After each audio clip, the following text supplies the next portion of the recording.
Hello, dear students. Today we are going to start the second stanza of the poem Ode to a Autumn, which is composed by John Keats. So let's begin the second stanza. Who hath not seen thee oft amid thy store? Sometimes whoever seeks abroad may find thee sitting careless on a granary floor. So the poet in the first line of the second stanza is telling that who hath not seen thy often oft amid thy store. तो poet यहाँ पे बोल रहा है कि who hath not seen thee, who has not seen you, okay? amid का मतलब होता है between the store, who has not seen you between the store. तो स्टोर का मतलब होता है जो ग्रेन्स का जो खेत होते हैं, ओके, जो चावल का जो खेत होते हैं उसको पोएट ने यहाँ पे स्टोर बोला है और ऑटम को बोला है कि किसने तुम्हें उन खेतों के बीच में नहीं देखा है. समटाइम्स हुएवर सिक्स एब्रोड में फाइंड, और कब कोई तुम्हें देखता है जब कोई बाहर निकलता है कहीं जाने के लिए, कहीं दूर जाने के लिए, okay. The sitting careless on a granary floor. तो पोएट अभी इस लाइन में कहते हैं कि you are sitting careless, okay. कहाँ पे? ऑन ए ग्रेनरी फ्लोर, मतलब जो खेत है उस खेत के बीचों बीच में तुम किसी चीज़ का परवाह किए बिना तुम बैठे रहते हो. कौन? The autumn season, okay. The hair soft lifted by the winnowing wind. And the poet here is telling that when the wind blows or when the grain falls on the land, on the earth, then what happens? No? Then due to the falling of the grain, a slight air, okay, a slight wind is produced, and this soft wind it touches the hair of the autumn season. So basically the poet is comparing the autumn season with a girl, and the poet is telling that the autumn season it sits in the middle of the paddy field, and when the grains fall from the plant, then a soft wind it blows the hair of that girl, okay. So actually here the girl means the autumn season. The poet has compared the autumn season to a girl. See the next lines.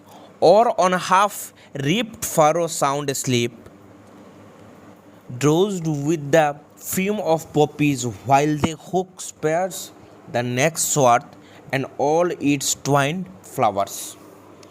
तो poet यहाँ पे कह रहा है कि drowsed with the or on a half reaped furrow sound sleep.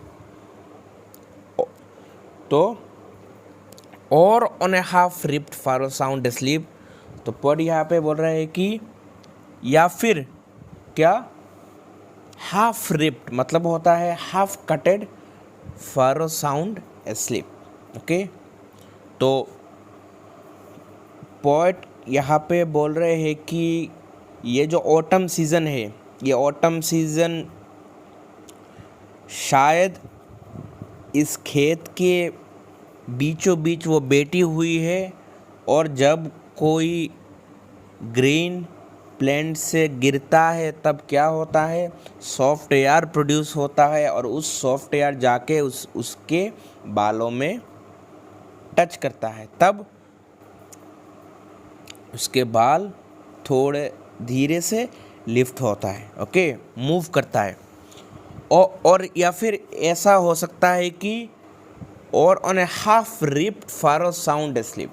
Half reaped का मतलब होता है हाफ कटेड, फारो का मतलब होता है जब खेत में जब फार्मर्स प्लाव के साथ एक लंबा लाइन खींचते हैं ज़मीन में किसी पेड़ को या किसी बीज को डालने के लिए, तो उसको फरो बोलते हैं, ओके. तो पोएट यहाँ पे बोल रहे हैं कि जब फसल आधी कटी हुई है, ओके, तब क्या हो रहा था, तब ये ऑटम सीजन साउंड स्लीप में थी. The autumn season was sleeping when the crops were half cutted, drowsed with the fume of poppy. तो पोएट यहाँ पे कह रहे हैं कि ऑटम सीजन का जो स्लीप है वो स्लीप डिस्टर्ब हो गया है, ओके. तो किसके कारण?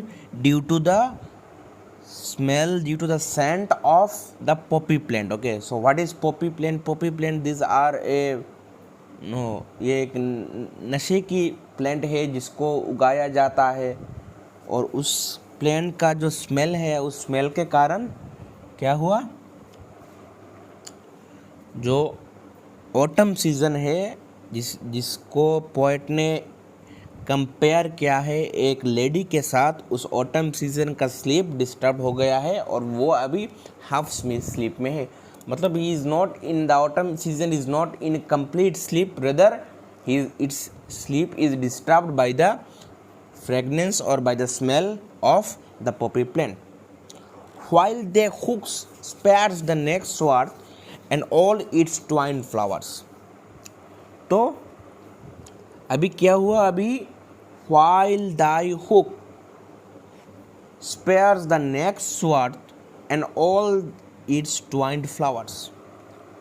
और तभी क्या होता है, जो हुक होता है जिसके हेल्प से फसल को काटा जाता है, ओके, तो वो हुक से काटना, they stopped cutting the crops which is in the next line. Okay, next word का मतलब होता है अगली लाइन का जो फसल है, अगली लाइन का जो क्रॉप है, वो क्रॉप अभी काटना बंद हो गया है. Why? Because and all it's twine flowers, because they all have just given flowers. Okay, अभी उन क्रॉप्स में अभी फ्लावर आया है, तो अभी फल उगना अभी बाकी है. And sometimes like a gleaner thou dost keep steady thy laden head across a brook or by a cider press with patient look thou watches the last oozing hours by hours. So the poet यहाँ पे कह रहे हैं कि and sometimes you are like a gleaner. Gleaner का मतलब होता है the farm worker. Okay, a farm worker you are, and sometimes you are like a farm worker, that is a farmer who works inside a farm. Okay, इसको ग्लीनर बोलते हैं. तो poet यहाँ पे कह रहा है कि and sometimes you are like a farm worker, steady thy laden head across a brook, and what you do, you take loads on your head. Steady का मतलब होता है बैलेंस रखना. सो पोएट यहाँ पे कह रहा है कि sometimes you are like a farm worker and you keep loads on your head and balance it and cross a river. Brook का मतलब होता है रिवर. ओके, और sometimes you are a cider press, और समटाइम्स और by a cider press with patient look, and sometimes you sit near a cider press. Cider press का मतलब होता है मशीन जिससे हम फलों का रस निकालते हैं. ओके, इसको साइडर प्रेस बोलते हैं. तो sometimes you are like a cider press, you sit near this cider press with patient look, you don't move and you keep a patient look on that machine. Thou watchest the last oozing hours by hours, and you keep patience and you look at this cider press hours by hours and see each drops which comes out from this machine, each drops of fruit juice that comes out from this machine. Okay, so this is the end of the second stanza. In the next video we shall start the third and last stanza of this poem, Ode to Autumn. Thank you, dear students.